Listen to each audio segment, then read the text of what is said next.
Hello మైబాద్. ఈ మధ్య కాలంలో మైబాద్ లో ఎక్కువ దొంగతనాలు జరుగుతున్న ప్లేస్ మన మైబాద్ బస్ స్టాండ్. మహిళలు ఆధార్ కార్డు ఫ్రీ అని చెప్పి ఆధార్ కార్డు పట్టుకొని బస్ ఎక్కుతున్నారు.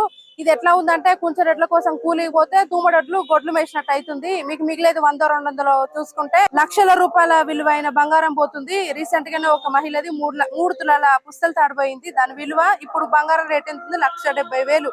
5-6 లక్షల విలువ రూపాయల పుస్తలు తాడు పోగొట్టుకుని ఆమె లబోదిబోని ఫుల్ ఏడ్చింది అసలు. ఇంకొక ముఖ్యమైన విషయం ఏంటిదంటే బస్సు వచ్చినప్పుడు మాత్రం గుంపులు గుంపులు జనాలు ఉంటున్నారు.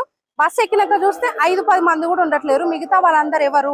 వాళ్ళందరూ అవకాశం కోసం కాచుకొని చూస్తున్న దొంగలు. ఇది కేవలం బంగారం గురించే కాదు, డబ్బులు, ఫోన్లు, బంగారం, ఈ 3 రకాల దొంగతనాలు జరుగుతున్నాయి. కాబట్టి ప్రతి ఒక్కరు జాగ్రత్తగా ఆర్టీసీ బస్ స్టాండ్ లో బస్సులు ఎక్కి మీ ప్రయాణం సుఖమయం చేసుకోవాలని కోరుకుంటున్నా. ఇప్పుడు వచ్చేవన్నీ పండగలే కాబట్టి మహిళలు కూడా జాగ్రత్తగా ఉండాలని నేను కోరుకుంటున్నా. మీ ఫ్రెండ్స్ అండ్ ఫ్యామిలీకి ఈ రీల్ షేర్ చేయండి. ఇంత మంచి వీడియో చేసినందుకు మన ఛానల్ ఫాలో చేయండి.